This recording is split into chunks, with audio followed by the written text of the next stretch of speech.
암 환자를 망치는 최악의 음식 5가지는 암세포가 좋아하는 거겠죠. 암세포가. 행복한 의사, 대구 행복한 재활의학과 김정훈입니다. 자, 오늘은 다시 이제 암 환자분들의 암을 극복하는 아주 중요하고도 손쉬운 방법인데 의외로 잘 모르시는 분들이 많은 그런 내용들을 알려드리도록 하겠습니다. 오늘 제목은 암 환자 망치는 최악의 음식 탑5입니다. 탑5. 우리 10가지 내용 중에서 우리 세 번째 지금 와 있습니다. 우리 12월 달부터 시작해서 우리 첫 번째, 두 번째 하고 지금 암과 음식에 대해서 알아보고 있습니다. 암과 음식이 아마 이 전체 10가지 내용 중에 제일 분량이 좀 많을 것 같아요. 제가 최대한 정리한다고 정리했는데도 양이 좀 많더라고요.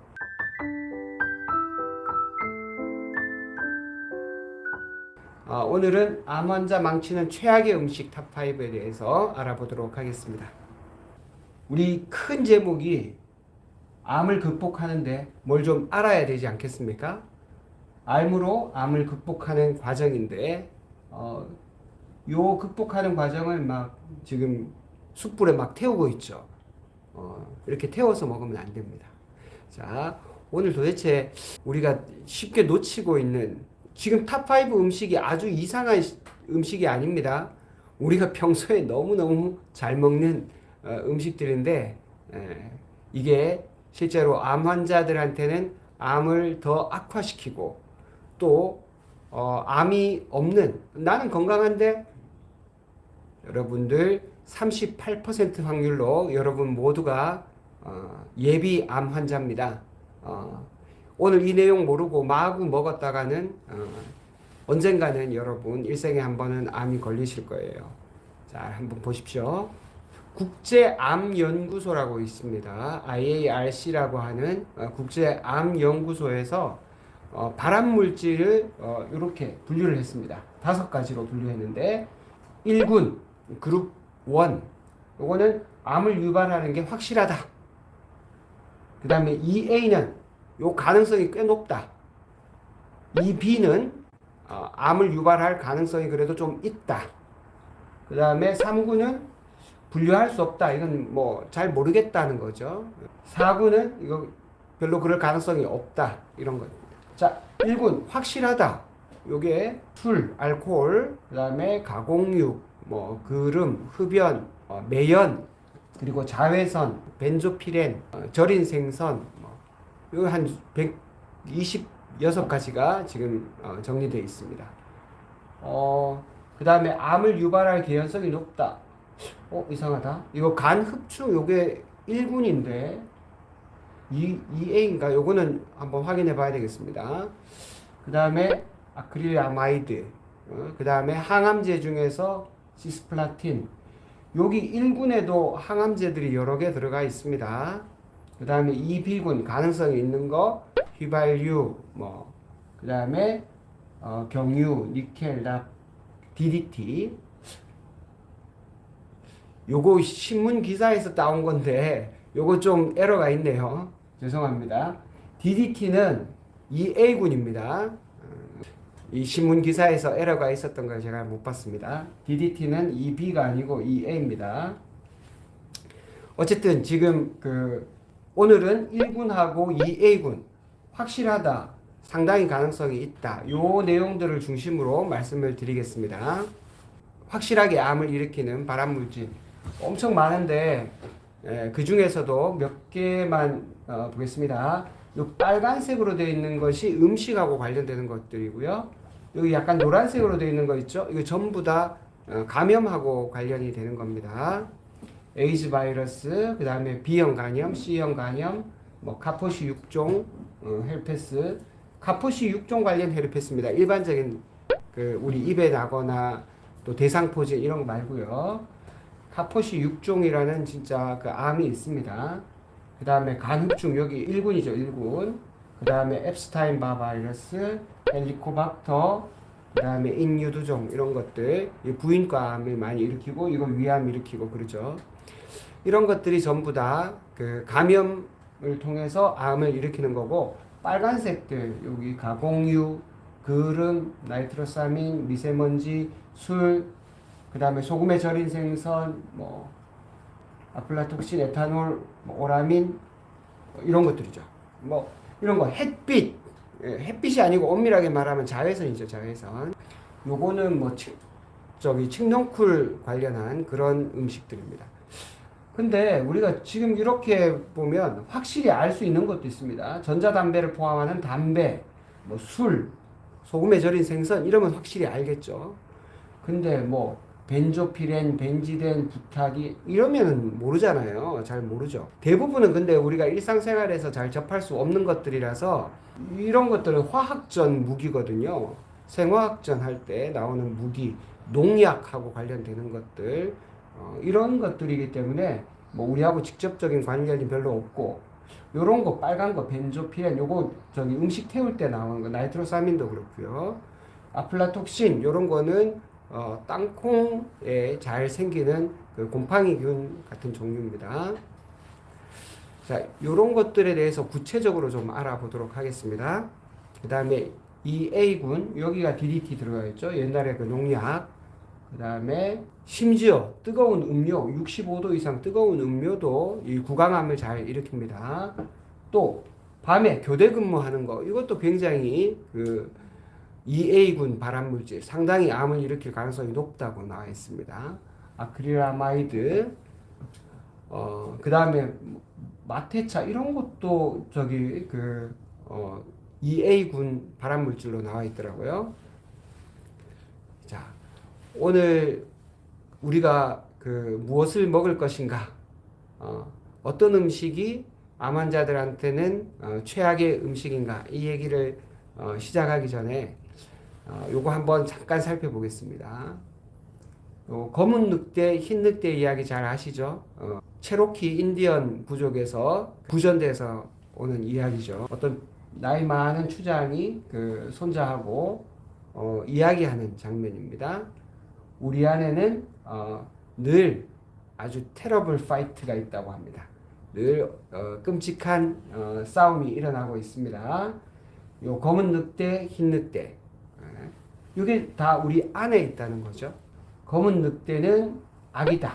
질투, 슬픔, 헛된 자존심, 우월감, 거짓말, 오만 뭐 이런 것들 이런 것들이 바로 여기 에고 내 자아라고 했는데 욕심꾸러기죠. 욕심꾸러기. 암하고 비슷합니다. 암이 엄청나게 욕심꾸러기예요. 남 생각 안 하고 자기만 계속 잘하는 게 암이잖아요. 그러니까 끊임없이 탐욕을 부리는 암하고 닮았죠. 요 검은 늑대가. 반면에 흰 늑대는 기쁨, 평화, 겸손, 친절, 너그러움, 진실, 연민, 그리고 믿음 이런 것들이 바로 이 흰 늑대다. 그래서 그 손자가 물었죠. 그러면은 그 검은 늑대, 흰 늑대 싸우면 누가 이기죠? 그래서 추장이 네가 먹이를 주는 쪽이 이긴다. 우리도 마찬가지입니다. 우리 몸 안에 매일 한 5,000개씩 암세포가 늘 새롭게 나타나고 있습니다.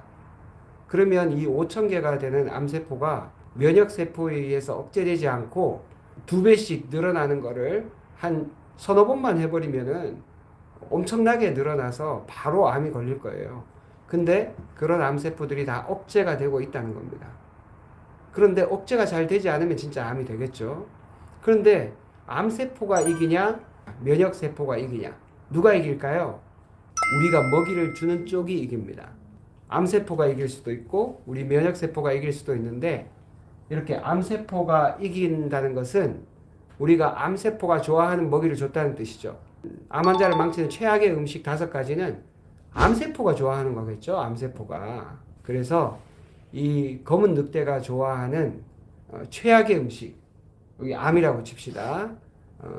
탐심이 많은, 그리고 정상적인 세포는 세포막끼리 서로 만나면 약간 거리를 둬요. 약간 간격을 둡니다.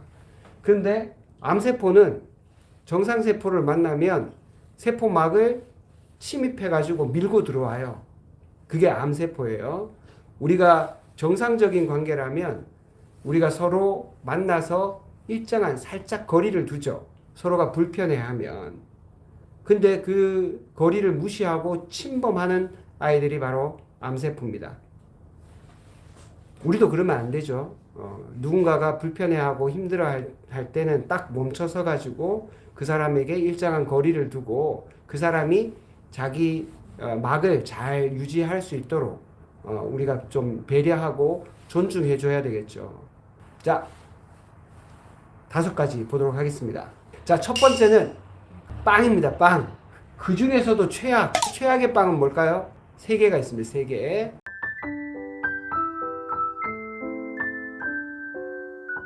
최악의 빵 1번 도넛입니다. 도넛. 자, 1번이 도넛. 자, 2번은 핫도그. 자, 맛있겠죠. 지금 이러니까 우리가 암에 걸리는 거예요. 자, 3번째가 꽈배기. 요거에 대해서 자세히 말씀드리겠습니다. 자, 빵은 아까 제가 얘기한 게 이거죠. 도넛, 핫도그, 꽈배기. 자, 요 3가지 빵의 특징을 한번 얘기해 보세요. 밀가루, 설탕. 밀가루, 설탕, 또 튀긴 거? 맞습니다. 도넛 튀기는 거 보셨죠? 이게 그 오븐에 이렇게 구워내는 것도 있는데 이건 다 튀기는 겁니다. 도넛 튀기죠, 핫도그 튀기죠, 꽈배기 튀깁니다. 기본적으로는 다 밀가루죠. 이런 도넛이나 핫도그를 만드는 분들이, 이 꽈배기를 만드는 분들이 여러분의 건강을 위해서 우리밀 이런 거 쓸까요? 그럴 리가 없죠. 어쨌든 다 수입된 밀가루를 쓰겠죠. 거기다가 그렇죠. 마지막에 한 번 더 입히죠. 설탕을 한 번 더. 여기는 시럽을 입히고 여기는 그냥 설탕을 입히죠. 완전 폭탄입니다. 폭탄. 자, 밀가루 자체가 문제긴 해요. 밀가루가. 왜 밀가루가 문제일까요? 이따가 또 알아보죠. 밀가루, 튀김, 설탕. 이 3종 세트로 지금 발암물질입니다. 한마디로 얘기하면 밀가루는 정제 탄수화물이라는 거죠. 껍질을 다 벗기고 안에 있는 탄수화물만 쏙 뽑아낸 게 밀가루입니다. 거기다가 이 밀가루가 대부분 미국에서 건너오죠. 그러면은 그 미국은 이제 대량으로 그 밀 농사를 하기 때문에 살충제 막 이런 거 엄청 뿌려댑니다. 밀가루가 이렇게 뽀얗게 처음부터 하얗면 얼마나 좋겠습니까? 그렇지 않습니다. 이거 하얗게 만드느라고 또 표백제를 쓰죠. 또 밀가루가 비행기 타고 오겠습니까? 태평양 건너올 때 밀가루가 비행기 타고 올 리는 없잖아요. 다 컨테이너 선에서 실려가지고 올 텐데 습한 태평양 바다를 건너오면서 몇 달이 걸릴 텐데 전부 다 방부제 쓰는 거죠. 실제로 해놔도 몇 년씩 안 썩어요. 밀가루. 그러니까 밀가루 자체가 문제인지 이런 중간 과정이 문제인지 사실은 구분하기 힘들죠. 아무래도 이거일 가능성이 많겠죠. 우리밀 바로 딱 갈아서 먹으면은 이만큼 해롭지는 않을 겁니다. 정제 탄수화물이라는 면에서는 밀가루 자체가 별로 좋은 음식은 아니지만 거기다가 이런 게 더해지니까 더 최악의 이 음식 재료가 되는 거죠. 밀도 통밀 이런 거는 좀 덜합니다. 그런 거는 좀 괜찮죠. 2번째 설탕. 이것도 마찬가지로 정제 탄수화물의 대표죠. 여러분이 이 설탕을 먹는다는 것은 암세포를 먹인다는 뜻입니다. 아까 밀가루도 마찬가지고 이 설탕도 우리 체세포, 암세포와 반대가 우리 정상적인 몸세포, 체세포 아닙니까? 근데 체세포는 이거 좋아하지 않아요. 암세포가 훨씬 좋아합니다. 그 다음에 인슐린을 많이 분비하게 하죠. 그리고 최종 당산화물이라고 해서 이거 자체가 꼭 암인가? 이거는 여러 가지 그 논란이 있긴 하지만 최종 당산화물이 이제 그 탄수화물이 그 조직에 가서 이렇게 들러붙는 거예요. 끈적끈적하게. 이 노릇노릇하게 구운 탄수화물, 그 다음에 고기 이런 것들에게 많이 있는 거죠. 이런 것들이 전부 다 암세포가 엄청 좋아하는 겁니다. 처음에 작년 12월 5일 날 첫 방송했을 때 암은 왜 생기는가 해서 이런 암세포는 산소가 부족할 때, 이 암세포는 이제 산소가 부족하면 잘 생긴다. 산소가 많은 데서는 잘 못 산다. 그리고 포도당을 좋아하는데 이 포도당의 제일 주된 공급원이 과도한 정제 탄수화물이다. 설탕, 밀가루, 흰쌀, 뭐 이런 그리고 액상 시럽, 그리고 조금 과하게 표현하시는 분은 과일에서 나오는 과당도 이 포도당이다 이렇게 얘기하시는 분도 있습니다. 저는 그까지 극한적으로 보지는 않지만 과일도 너무 과도하면 분명히 좋지 않긴 합니다. 어쨌든 이 암세포는 산소는 떨어질 때 좋아하고 탄수화물, 포도당은 올라갈 때 좋아한다는 겁니다. 이 과도한 포도당, 우리가 이게 정상세포고 이게 그 암세포라면 암세포는 포도당을 엄청 좋아하죠. 그래서 빨리 커야 되기 때문에 그렇습니다. 빨리 크려면은 암세포가 포도당을 엄청 빨아당겨요. 단백질이나 지방보다는 포도당을 유별나게 좋아합니다. 얼만큼 좋아하냐? 보통 세포보다 20배나 더 좋아합니다. 그래서 암세포는 계속 포도당을 거의 막 진공청소기처럼 흡수한다고 보시면 됩니다. 자, 다음에 보여드릴 이 기계는 여러분들이 평생에 한 번도 사용하시면 안 됩니다. 이런 기계를 사용하시면 너무너무 우울할 거예요. 이런 기계입니다. 일반 CT가 아니고 요 펫CT라는 기계예요.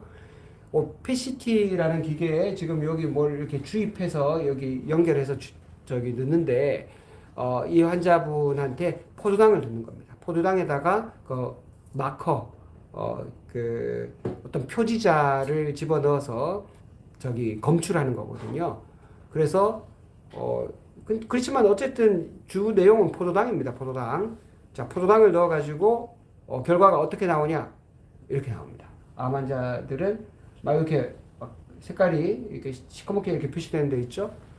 이 부분에 포도당을 많이 흡수하는 어떤 놈이 있다는 겁니다. 지금 여기 보면 유방이죠. 유방암. 그 다음에 요런 데는 폐죠, 폐. 여기는 이제 대장이죠. 요런데 요렇게 막 밝게 표시되는 거는 여기가 암세포가 있다는 뜻입니다. 암세포는 이렇게 포도당을 좋아해요. 그 덕분에 펫CT라는 기계가 개발된 겁니다. 그래서 여러분들이 포도당을 빨리 올릴 수 있는 음식, 그러니까 인슐린을 높이는 거죠. 그런 걸 먹으면 이렇게 암세포가 아주 잔치를 합니다. 그러니까 도넛, 핫도그, 그 다음에 꽈배기 같은 뭐 다른 빵도 사실 뭐 좋을 건 없는데 전부 다 밀가루에다가 튀긴 게 많고 당분이 많이 들어가긴 하죠. 모든 그렇게 달달한 빵들은 전부 다 암세포가 더 좋아한다. 내 입이 좋아한다 이렇게 생각하지 마세요. 암세포가 좋아하는 겁니다. 혓바닥이 암하고 아주 편을 먹는 것 같습니다. 자, 그 다음에 튀겼죠. 튀긴 게 또 문제입니다. 식용유가 식물성 기름이니까 안전하다. 거짓말입니다. 식용유는 다 튀기잖아요. 식용유를 그냥 먹는 사람 없죠. 다 트랜스 지방으로 바뀝니다. 그리고 아크릴 아마이드라는 요것도 발암 물질이에요. 그리고 세포가 아까 산소를 빨리 받아들이려면 세포막이 부드러워야 됩니다. 그런데 세포막을 딱딱하게 만들어 버려요. 그리고 또 마찬가지로 최종 당산화물도 만들고. 그래서 튀긴 데다가 밀가루를 튀긴 데다가 거기다 설탕을 뿌려버리면 최악의 발암 물질이 된다는 거죠. 빵에 대한 이런 비판을 하고 나니까 너무나 우울해집니다. 우리 모두 빵을 좋아하기 때문에. 그렇지만 암 환자들이라면 반드시 피하셔야 되고요. 아직 암이 걸리지 않은 예비 암 환자분들, 저를 포함해서 특별히 조심하셔야 됩니다. 아니, 이거 너무 저도 좋아하는 음식인데 왜 간고등어 구이가 발암 물질일까요?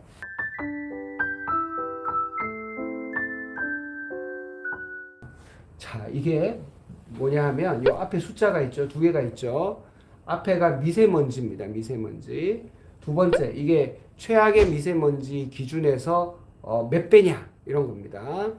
자, 여성분들이 폐암에 많이 걸리는데 특히 요리 많이 하시는 조리사 분들, 그리고 이렇게 기름에 튀기거나 굽거나 이런 그 조리 방법을 많이 쓸 때 미세먼지가 엄청 많이 나옵니다. 미세먼지 1군 발암물질이에요. 절인 생선 1군 발암물질이에요. 포르말데히드 1군, 벤조필 1군, 전부 다 1군이에요. 그러니까 담배도 안 피는 여성분들이 폐암이 많이 걸리는 겁니다. 이런 그 조리 방식을 사용하시면. 자, 그래서 볶음밥이 최악의 미세 그 먼지 농도의 한 1.8배, 계란 프라이 11배, 삼겹살 구이 13배, 고등어 구이 한 23배. 그래서 고등어 구이가 당첨이 된 겁니다. 그리고 그냥 고등어 구이도 아니고 특히 절였다면 더 확실한 발암 물질이 되는 거죠. 그러니까 이거 어떻게 하면 피하겠습니까? 이런 게 안 나와야 되겠죠. 일단 이런 그 미세먼지가 안 나와야 되니까 환기에 신경을 쓰셔야 될 거고, 이거 구울 때는 아예 뚜껑을 덮어놓고 이제 아예 피해 있거나 다른 방법을 사용하셔야 되겠죠. 그리고 고등어는 이제 등푸른 생선이라서 생선 자체는 좋은 겁니다. 그러니까 이런 조리 방법이 아니라 구운 생선이 아니라 뭐 쪄서 먹거나 아니면은 뭐 찌개로 먹거나 뭐 그렇게 하시면 되겠죠. 그리고 야외에서 한다면 연기가 본인한테 오지 않도록 해야 되죠. 자, 그러면 생선이 다 좋으냐? 일본에서는 생선 중에서도 붉은살 생선은 그 암에 좋지 않다고 붉은살 생선은 먹지 않습니다. 연어 그리고 참치 엄청 맛있어 보이죠. 이게 한계입니다. 한계. 자, 연어는 우리나라에 들어오는 연어는 대부분 노르웨이산 양식입니다. 양식하는 생선은 엄청나게 항생제 많이 씁니다. 세계에서 생산되는 항생제의 절반은 사람한테 안 가고 이런 동물한테 갑니다. 특히 막 거의 때려 붙다시피 합니다. 그리고 저기 연어는 색깔이 분홍빛이죠. 분홍빛을 내기 위해서 색소 같은 먹이를 씁니다. 그러니까 연어가 원래는 약간 투명하다고 해요. 이렇게 발그스름한 생선이 아니었는데 이쁜 맛을 내려고 이런 조작을 하는 겁니다. 조작을. 그러니까 연어가 좋긴 좋습니다. 연어 자체가 나쁜 게 아니라 양식을 하는 과정에서 이런 문제가 생긴다는 거예요. 그러니까 연어를 드시려면 알래스카산 연어를 드세요. 그거는 양식이 아니니까. 근데 우리나라에 알래스카산 연어가 잘 안 들어옵니다.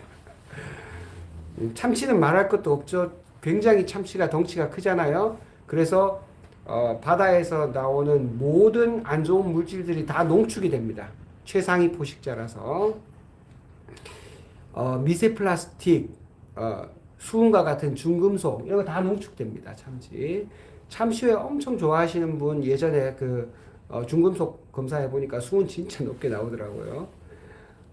자, 세 번째. 왜 땅콩이냐?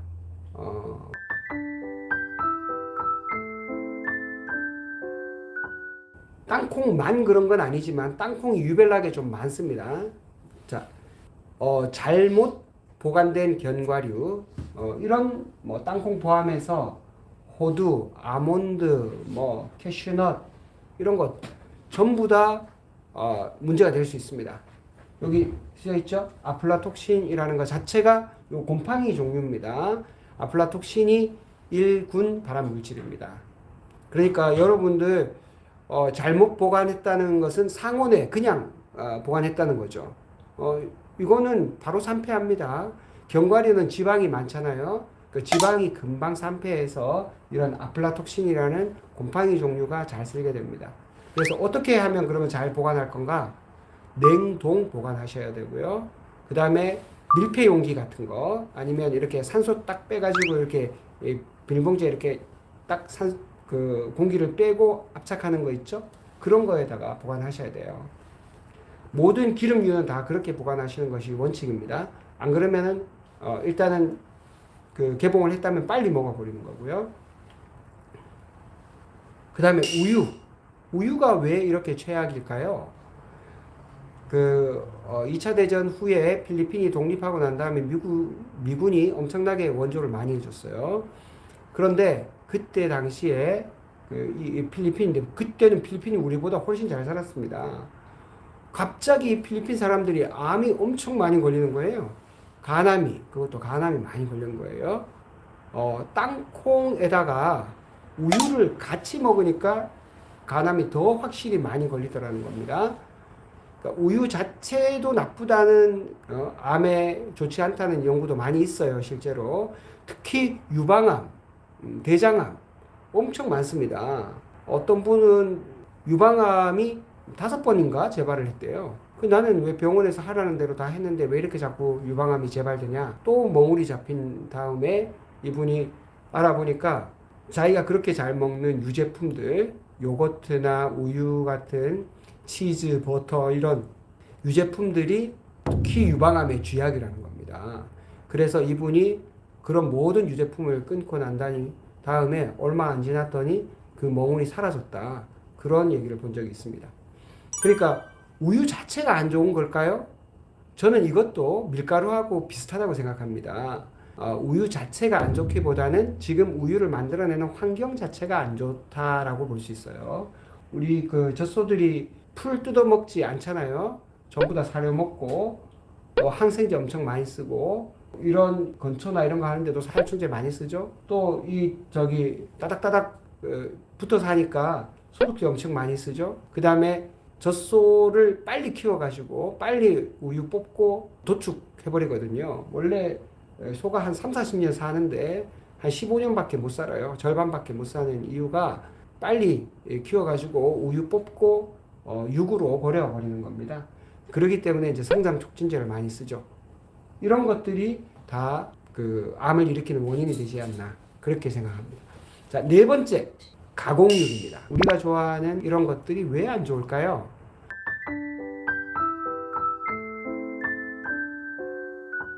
가공육은 아까도 보셨듯이 가공육 자체가 그냥 일군 발암 물질이에요. 여기에 들어가는 재료가 기본적으로 붉은 육류입니다. 붉은 육류는 EA군에 속하는 발암 물질로 되어 있어요. 물론 이것도 육류 자체가 문제냐 아니면 돼지나 소가 자라는 환경이 문제냐, 야생이라면 문제가 안 될 수도 있습니다. 저는 충분히 그럴 가능성이 있다고 봐요. 왜냐하면 옛날에 이렇게 밀집 환경에서 기른 고기가 아니고 막 들에 다니는 고기를 잡아 먹었던 사람들한테서는 암이 그렇게 많지 않았다고 하니까요. 그리고 붉은 육류를 어느 정도 먹으면 암이 많이 걸리냐? 하루 150g. 일주일로 치면 한 근이 좀 넘죠. 주 5일로 친다면 꽤 적은 양은 아닙니다. 많은 양이긴 한데 미국 사람들이 이거보다 더 먹나 봐요. 어쨌든 붉은 육류 자체가 발암 물질인데 그것을 또 가공을 했죠. 우리 다음번에 또 말씀을 드리겠지만 가공을 하면 할수록 암에 가까워집니다. 가공육 자체가 발암 물질인데다가 거기에다가 이제 우리 소시지를 그냥 먹기도 하지만 이렇게 바베큐해서 많이 먹죠. 이 장면 너무 멋지지 않습니까? 우리가 캠핑 가면 다 이렇게 해서 먹고 싶은데 이렇게 하면 이제 디벤즈 안트라센이라는 이게 또 발암 물질입니다. 이런 발암 물질이 나와서 여러분이 더 암에 많이 걸린다는 거예요. 자, 마지막 최악의 발암 물질 술입니다. 술.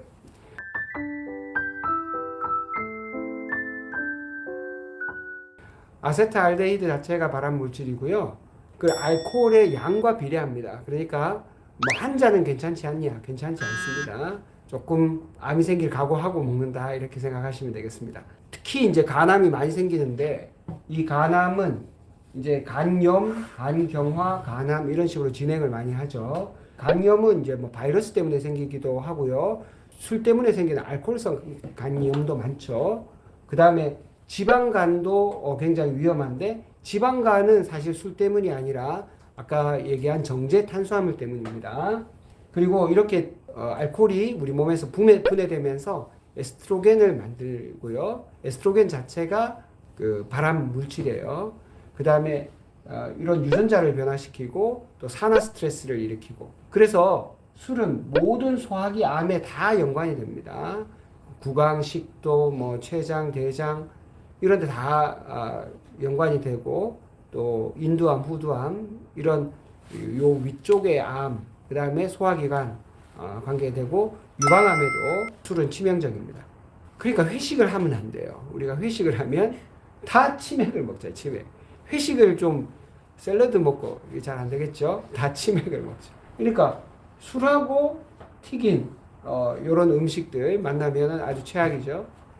또 소주는 또 삼겹살에 우리가 많이 먹죠. 이렇게 구워가지고 구운 고기가 또 아까 얘기했던 것처럼 또 발암 물질이 되기도 합니다. 요즘은 좀 더 그 우아해져서 와인에는 또 햄을 먹잖아요. 이런 베이컨 먹고 이렇게 하기 때문에 이것도 안 돼요. 자, 그래서 술하고 같이 먹는 안주류도 대체로 암에는 아주 쥐약입니다. 오늘 이렇게 5가지 알아봤습니다. 다음번에는 암 환자 망치는 최악의 조리법에 대해서 알아보겠습니다. 음식의 종류도 중요하지만 어떤 식으로 조리하는가에 따라 가지고 이게 최악의 음식이 될 수도 있습니다. 괜찮은 음식도 최악으로 바뀔 수 있으니까 다음번에는 암 환자를 망치는 최악의 조리법 탑5에 대해서 알아보도록 하겠습니다. 식도암을 제일 잘 걸리게 하는 게 뜨거운 차일까요? 이보다 더 중요한 것도 있습니다.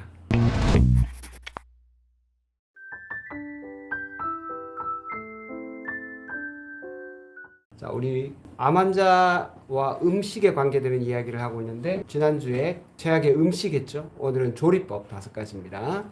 지난주에 말씀드렸던 발암물질, 음식인데도 발암물질로 분류되는 것들이 있었죠. 발암물질에는 거의 확실하게 유발하는 것 같다. 1군, 2A군은 암을 유발할 가능성이 꽤 높다. 2A군이고 가능성이 있는 것 같다. 이 B군입니다. 우리는 요 2가지에 대해서 지금 계속 얘기하고 있습니다. 자, 그러면 오늘 5가지니까 지난주에는 제가 순위를 매기지 않았는데 오늘은 순위를 좀 매겨봤습니다. 암을 유발하는 게 확실하고 절대로 이렇게 조리하면 안 되겠다. 5가지 조리 방법 중에서 5위부터 알아보겠습니다.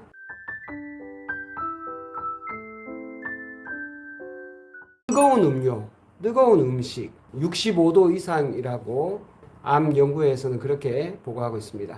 실제로 보니까 뜨거운 차를 가지고 연구한 논문이 있었습니다. 지금 이건 보면 차를 얼마나 뜨거운 온도로 마시는가에 따라 가지고 식도암이 얼마나 잘 생기는지 이거를 연구한 논문이 있었습니다. 간략하게 정리해 보면 우리가 음식을 먹으면 요 식도를 통해 가지고 여기 위로 들어가죠. 요 식도에 암이 생기는 겁니다. 아까 그 연구는 약 5만 명 정도 되는 이란에 살고 있는 사람입니다. 그런데 그 중에서 10년 동안 연구를 해보니까 317명이 식도암이 생겼어요. 근데 뭐하고 관계가 많았냐? 뜨겁게 차를 끓이자마자 금방 먹는다는 거예요. 금방. 그러면은 암이 더 잘 걸리더라. 그리고 조사해 보니까 60도 이상 뜨겁게 먹는 사람하고 좀 미지근하게 먹는 사람이나 아니면은 아예 좀 차갑게 먹는 사람, 식혀가지고 먹는 사람 비교해 보니까 60도 이상으로 높은 온도의 차를 마시는 사람들이 90%나 식도암이 더 많이 걸렸다는 거예요. 자, 그러면 식도암을 제일 잘 걸리게 하는 게 뜨거운 차일까요? 이보다 더 중요한 것도 있습니다. 식도암을 잘 걸리게 하는 거. 차도 90%니까 상당히 많이 올리는 거죠. 거의 배 가까이 올리는 건데 더 위험한 거는 담배하고 술입니다. 지금 우리가 음식 조리 방법을 얘기하고 있기 때문에 지금 차를 얘기했지만 실제로 뜨거운 차보다 더 위험한 거는 담배입니다. 담배를 당연히 끊으셔야 되고 술도 끊으셔야 되죠. 자, 그런데 여기는 이란이니까 여기는 차 문화가 발달해서 이렇게 뜨거운 차를 많이 마시는 것 같은데 한국 사람도 이거 예외는 아닙니다. 우리는 아주 뜨거운 차를 많이 마시는 민족은 아니지만 한국 사람은 뭘 많이 먹죠? 찌개나 국을 많이 먹죠. 그 뜨거운 국을 엄청 많이 먹잖아요. 이렇게 펄펄 끓여가지고 또 막 끓는 채로 나와가지고 먹기도 하잖아요. 돌솥 같은 거 막 밑에다가 쟁반을 받쳐가지고 온도가 내려가지 않게 식지 않게끔 하는 그런 돌솥 뭐 국을 막 그렇게 한다면 엄청 위험하죠. 그래서 이거는 방법이 없습니다. 완전히 차갑게는 아니지만 좀 식혀서 먹어야 돼요. 우리는 심지어 뭐 뚝배기에다 나오면 부글부글 막 끓죠. 근데도 막, 오, 시원하다 하고 막 먹는데 식도암 발병률을 굉장히 높입니다. 그러니까 뜨거운 차, 너무 65도 이상 되는 뜨거운 차 피하시고 조금은 식혀서 좀 천천히 드세요. 천천히. 한국 사람 너무 급해. 음식도 너무 급하게 먹고 뜨겁게 끓인 음식이나 차는 좀 식혀서 먹자. 후후 불어가면서. 자, 이게 5번째였습니다. 5위. 4위가 바로 뭘까요?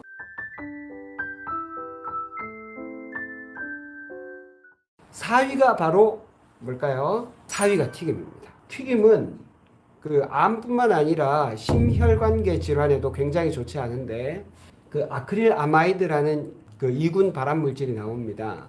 아크릴 아마이드는 주로 이제 탄수화물을 120도 이상으로 가열하면 잘 생기는 물질이에요. 근데 우리가 치킨을 튀겨도 다 고기만 튀기지 않지 않습니까? 거기 튀김 옷을 입히잖아요. 튀김 옷이 전부 다 밀가루 아닙니까? 그러니까 탄수화물을 입혀가지고 튀기는 게 대부분이죠. 일식집에 가서도 뭐 튀김 나오면은 전부 다 그 튀김 옷을 입히죠. 그냥 튀김이 맛이 없으니까. 그러니까 그런 튀김 옷이 전부 다 아크릴 아마이드가 된다는 겁니다. 반드시 120도 이상 가열해야 돼요. 물은 100도에서 이미 끓어버리니까 끓는 물에는 이렇게 120도 이상 안 되겠죠. 그러니까 아크릴 아마이드가 안 나오는데 튀김은 뭐 보통 한 150에서 200도 사이 정도 되니까 튀김 음식들은 전부 다 거의 대부분 아크릴 아마이드가 나온다고 봐야 되죠. 그것 외에도 이 튀김이 안 좋은 이유가 또 있습니다. 트랜스 지방은 대체로 기름을 오래 보존하기 위해 가지고 이제 수소를 첨가해 가지고 기름이 상하지 않게 하는 거예요. 엄밀하게 말하면 사실은 이제 기름 지방은 굉장히 산패하기가 쉽습니다. 예를 들어서 우리 지난번에 들기름 되게 좋다고 말씀드렸잖아요. 들기름도 뚜껑을 따면 금방 산패합니다. 그러니까 상온에 놔두면 안 돼요. 반드시 냉장고에 보관하셔야 되고 냉장고에 보관했다 하더라도 가급적이면 보름 이내에 먹어야 됩니다. 그러니까 식용유 같은 거 산패하지 않게끔 하기 위해서 여러 가지 화학 물질을 많이 써요. 그리고 이런 트랜스 지방들이 이런 암을 유발합니다. 유방암이나 대장암을 유발한다고 돼 있어요. 트랜스 지방. 우리 식용유 다 식물성 기름이라고 좋다고 생각하겠지만 가열해 버리면 다 트랜스 지방으로 바뀌는 겁니다. 그리고 아까 기름들을 오래 보관하기 위해서 수소를 첨가하면 딱딱하게 되죠. 딱딱하게. 마가린 같은 거, 그 다음에 나드 같은 거, 그런 것들은 다 이제 오래 보관하기 위해 가지고 수소를 첨가해서 만드는 변형된 기름입니다. 그런 거 다 좋지 않죠. 식용유 가열하면 다 트랜스 지방이고 그게 유방암, 대장암 이런 것들을 유발합니다. 그리고 암세포는 산소를 싫어합니다. 산소가 많으면 잘 못 살아요. 그런데 이런 튀김 음식을 먹어버리면 우리 세포막이 딱딱하게 돼요. 그래서 산소를 잘 받아들일 수가 없습니다. 그래서 암세포가 또 더 잘 사는 거예요. 그리고 이렇게 노릇노릇하게 우리 튀기면 노릇노릇하잖아요. 허옇게 돼 있으면 별로 맛이 없어 보이죠. 이렇게 갈색으로 변하는 것을 마일라드 반응이라고 합니다. 메이라드라고도 하고 마일라드라고도 하는데 그 사람 이름이라서 좀 다르게 부르기도 합니다. 어쨌든 그 마일라드 반응이 일어나면 이렇게 갈색으로 바뀝니다. 그런데 맛있어 보여서 좋긴 한데 이게 이제 최종 당산화물이라고 해서 이게 결국은 혈관에 붙어가지고 또는 다른 혈관이 아닌 다른 세포에 붙어도 마찬가지인데 끈적끈적하게 만듭니다. 그래서 혈관 벽에 뭐 찌꺼기 같은 거 잘 끼도록 만들어요. 그래서 튀김은 이런 최종 당산화물을 만들어서 혈관의 동맥경화를 일으키고 하기 때문에 이런 당뇨나 심혈관 질환 이런 걸 일으키게 마련입니다. 튀김을 아예 안 먹으면 제일 좋죠. 튀김은 근데 피할 방법이 별로 없는 것 같아요. 아까 뜨거운 음식 같은 경우는 좀 식혀서라도 먹는다고 하지만 튀김은 일단 한번 튀겨놓고 나면 오래 놔둘수록 더 안 좋아요. 산패가 되기 때문에. 일단 튀겼다면 빨리 먹든가 아니면 튀김이 아닌 다른 방식으로 해야 되겠죠. 우리 아까 요런 감자튀김 같은 거 미국 사람들이 엄청 좋아하는 건데 맛있긴 하지만 이거 먹으면 이제 이렇게 암이 걸리기 쉬운 음식이다 보니까 이렇게 감자찜, 옛날에 우리 이런 거 많이 먹었는데 감자찜을 하든가 또 좋은 방법이 있습니다. 우리 아까 그 닭고기하고 감자 그걸 다 튀겨서 많이 먹잖아요. 치킨으로도 많이 먹고 감자는 감자튀김으로 먹고 그러면 닭고기도 먹고 감자를 먹으면서 이렇게 암이 안 걸리는 방법은 뭐가 있을까요? 찜닭이에요, 찜닭.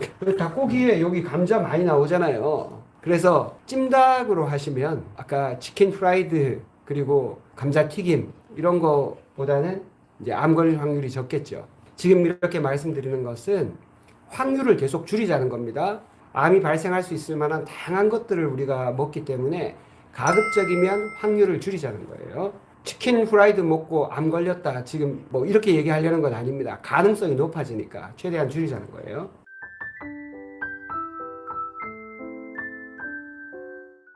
세 번째가 탄 음식입니다.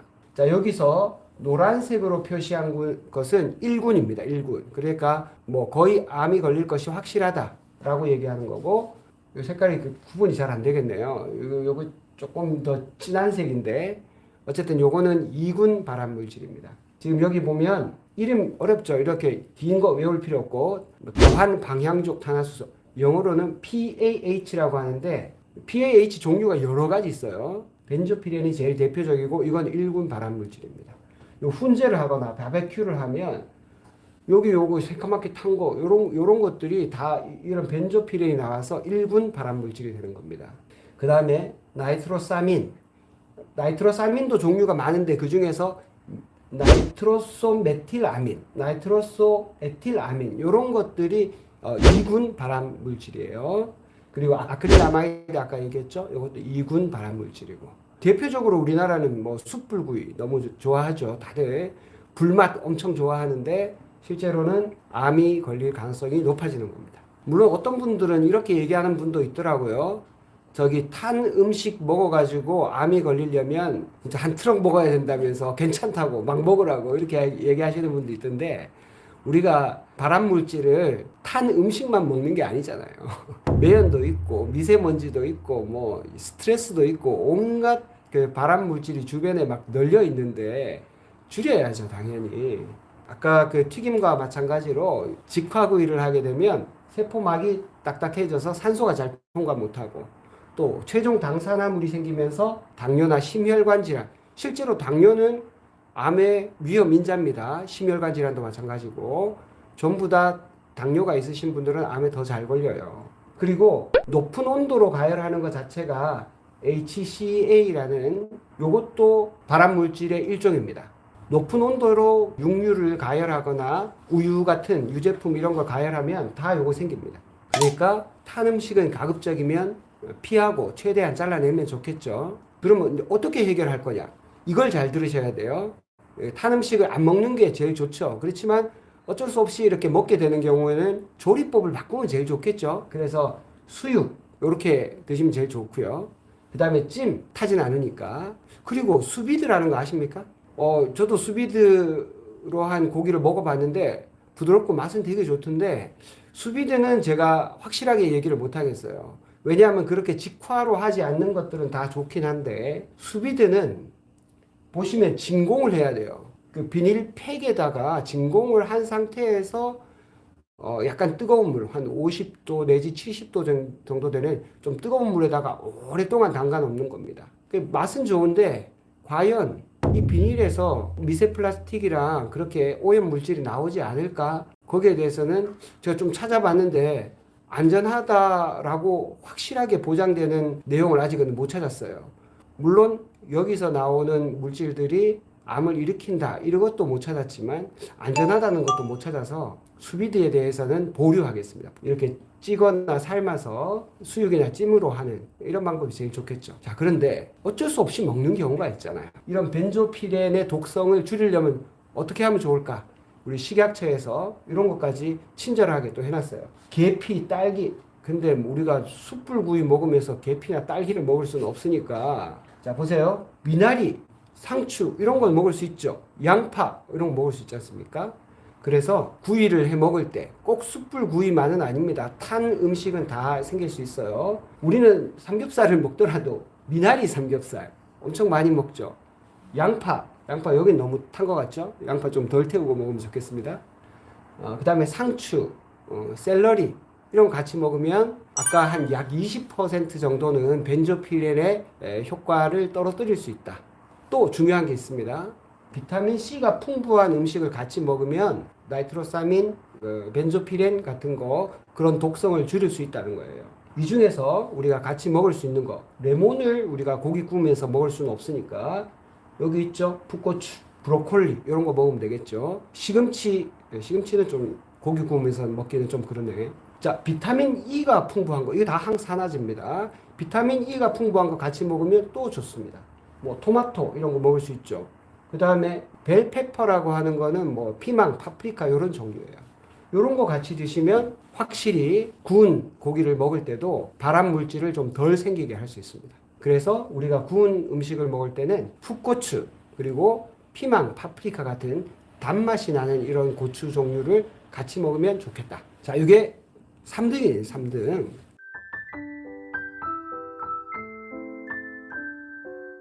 가공육류가 2등입니다, 2등. 이게 4가 아니에요, 2등. 국제암연구회에서 가공육 자체가 벌써 1군 발암물질이라고 되어 있습니다. 그 다음에 나이트로사민 종류가 또 그 2군 발암물질이에요. 그러면 이런 햄, 소시지, 베이컨 같은 이런 물질들은 왜 발암물질이 되는가? 여기에 대해서는 저도 조금 의문이 있습니다. 요거는 확실하긴 한데 벤조피렌 같은 것이 생긴다. 이거는 소세지를 구워 먹을 때죠. 구워 먹을 때 직화해서 구워 먹으면 이런 벤조피렌 같은 게 생긴다. 자, 두 번째는 이게 오늘 제가 말씀드릴 중요한 내용 중에 하나가 햄이나 소세지, 베이컨 같은 거에 대한 오해가 좀 있습니다. 햄이나 베이컨 같은 데 보면 뒤에 첨가 물질 중에 아질산염이라는 게 있습니다. 그래서 아질산염이 굉장히 나쁜 물질이다. 그 베이컨을 좀 싱싱하게 보이는 빨간색 색소처럼 생각하시는 분이 있는데 아질산염은 색소는 아닙니다. 그러니까 아질산염은 그리고 발암물질도 아니에요. 이거는 아질산염의 오해를 좀 오늘은 풀어야 될 것 같습니다. 아질산염은 억울하다. 세 가지 이유로 억울합니다. 자, 아질산염이 나이트로사민이라는 발암물질로 바뀌어지려면 315도 이상, 300도 이상으로 가열해야 발암물질이 됩니다. 나이트로사민이라는. 근데 300도 이상 올라가기가 어렵습니다. 한 200도, 250도 이상도 잘 올라가기 어려워요. 그러니까 이런 소세지를 구워 먹어가지고 암이 걸린다는 것은 어쩌면 이렇게 탄 것 때문에 생기는 벤조피렌 때문이 아닐까. 그러니까 안 태우고 먹으면 괜찮지 않을까 하는 생각이 있습니다. 자, 두 번째. 아질산염 자체는 발암물질이 아니라고 제가 말씀드렸는데 아질산염은 식물에도 있어요. 식물에도. 시금치에 엄청 많아요. 상추에도 엄청 많습니다. 그런데 왜 아질산염을 나쁜 놈, 발암물질을 하고 거의 유사하게 자꾸 생각할까요? 얘네들은 항산화 물질이 많습니다. 비타민 C 같은 그런 항산화 물질이 많죠. 같이 먹으면 아질산염이 문제가 안 된다는 거예요. 또 아질산염은 처음부터 그 발암물질로 집어넣은 게 아닙니다. 아질산염을 왜 집어넣냐 하면 대표적으로 많이 넣는 데는 그 통조림 같은 데예요. 통조림. 왜 통조림에도 아질산염을 넣냐? 뭐 이런 통조림에 뭐 색깔 낼 게 없지 않습니까? 그래서 색소처럼 생각하면 안 된다는 거예요. 아질산염은 원래는 이런 분홍 색깔을 유지하는 것뿐만 아니라 살균 작용도 있습니다. 우리 이런 깡통에서 생기는 균이 있습니다. 보툴리늄 균이라고 있는데 우리 보통 보톡스라고 알고 있는 거 있죠. 그게 다 보툴리늄 독소인데 그 보툴리늄 균이 만들어낸 독소가 통조림에 잘 생기는 겁니다. 그래서 보툴리늄 균이 만드는 독소는 우리가 먹으면 최근에 우리나라에서도 발생한 적이 있어요. 아이한테. 이런 보툴리늄 독소가 들어가게 되면 눈이 처져요. 힘이 떨어집니다. 그래서 결국은 호흡도 떨어지고 결국은 사망하는 그 아이도 결국은 사망을 했던데 그만큼 보툴리늄 독소는 위험해요. 그러니까 보툴리늄균을 막기 위해 가지고 그 살균을 하기 위해서 아질산염을 넣은 겁니다. 그 아질산염은 이제 색소가 아니에요. 그리고 고기를 가지고 베이컨을 만들다 보면 고기가 빨간색을 내려면 피하고 마이오글로빈 근육 색소가 있습니다. 그 두 가지가 그 색을 내는데 뭐 피는 어차피 다 뺐으니까 마이오글로빈이라는 근육의 빨간색을 내는 그 색소를 그대로 유지하게 해주는 그런 살균 작용 때문에 아질산염을 쓰는 겁니다. 그래서 아질산염은 베이컨 같은 가공 육류 안에 살펴보니까 그렇게 고농도로 들어있지 않다는 거예요. 안전한 범위가 0.07인가 그런데 그 이하로 들어있어서 일반적으로는 막 그렇게 아질산염 자체가 위험한 것은 아니다.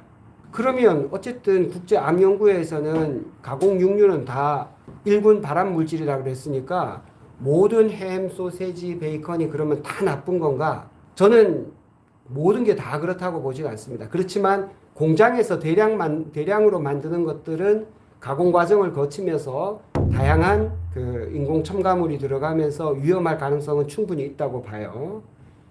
그렇지만 집에서 만드는 수제, 미국은 수제도 많이 있으니까 그런 것들은 훨씬 덜할 거라고 봅니다. 그래서 해결책 첫 번째는 수제로 만들면 제일 좋다. 두 번째는 우리가 수제로 못 만들면 삶거나 좀 데쳐가지고 먹는 게 차라리 좋다. 소시지라도 비엔나 소시지라도 막 구워가지고 먹지 말고 이렇게 데쳐서 먹으면 좋겠다. 그리고 하몽이라고 합니다. 하몽. 돼지고기 다리살을 뒷다리살을 옛날에는 동굴에다가 말렸다고 해요. 이게 하몽은 유럽 내륙 지방에서 바닷가는 소금이 나니까 소금으로 이제 고기를 염장하면 되는데 그때 당시에는 뭐 냉장고가 없으니까 염장을 하면 오래 보관할 수 있잖아요. 근데 내륙 지방은 그 소금 구하기가 어려우니까 동굴 같은 데 있는 암염 그런 거를 좀 묻혀가지고 이걸 보관을 했다고 해요. 그러다 보니까 칠레 초석이라는 게 많이 들어가 있는 어떤 동굴에다가 이거를 넣어놨더니 아주 좀 특이한 맛이 나는 거예요. 그게 베이컨의 유래라고 합니다. 베이컨은 이제 그런 방식으로 동굴에서 말리다가 나온 거고, 하몽도 마찬가지입니다. 하몽은 가열하지 않죠. 이거 그대로 잘라서 그대로 먹거든요. 그러니까 제가 봐서는 가공육이라 하더라도 제대로 된 자연 숙성 과정을 거친 하몽은 죄가 없다. 그렇게 봅니다. 자, 그래서 2등이 가공육이었는데 이때 가공육이라는 말은 공장에서 대량으로 생산하면서 각종 첨가물이 포함된 그런 가공육은 암을 일으킬 가능성이 크다. 그렇게 보시면 되겠습니다.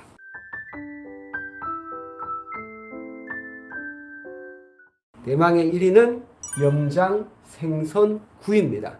옛날에 안동에서 고등어를 먹으려면은 그 내륙 지방까지 가려면은 엄청나게 짜게 절여야 되겠죠. 그래서 동해에서 물고기를 잡으면 이렇게 소금에 팍팍 절여가지고 안동까지 가져와서 보관했다가 먹는 것이 안동 강고등어의 유래인데, 그 당시는 워낙 단백질이 없는 시대였으니까 이런 게 필요했을지 모르죠.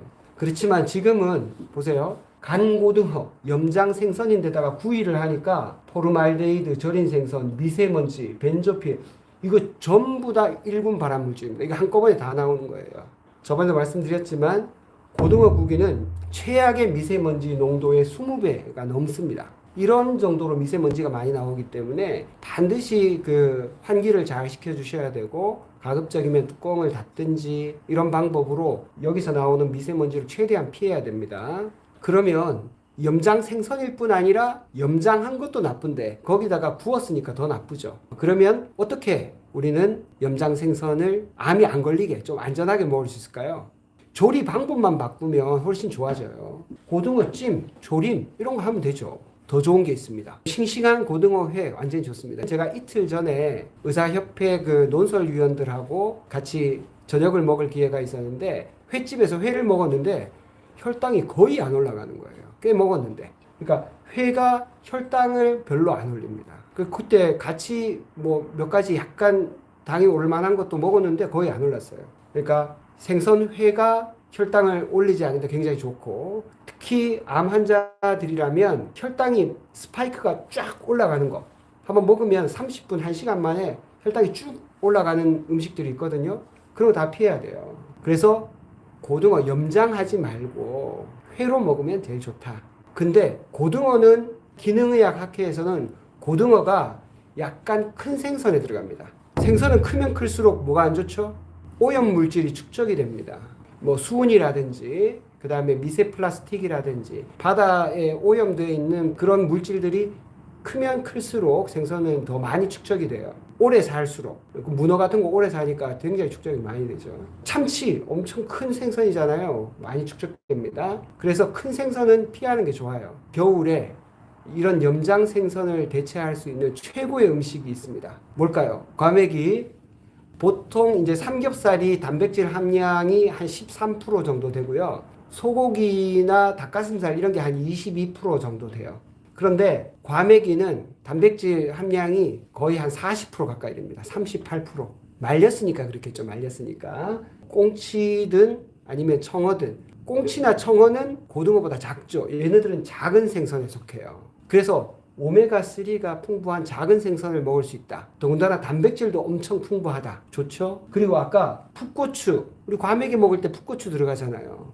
이거 비타민C 엄청 많았죠. 상추 많았죠. 여기 쪽파, 마늘 항암식품이죠. 미역이나 여기 배추속 같은 거, 김 이런 거는 뭐 전부 다 최고의 항암식품이 아닌가 그런 생각이 듭니다. 또 겨울철 아니면 잘 못 드시니까 과메기 많이 챙겨서 드시고 날걸로 먹는 회보다 또 그렇게 배탈 날 염려도 적잖아요. 그래서 항암하면서도 자기 몸의 건강을 전체적으로 기력도 날 수 있도록 돕는 과메기 다양한 야채와 함께 충분히 드시면 얘도 혈당 오르지 않습니다. 얘도 혈당 거의 많이 오르지 않아요.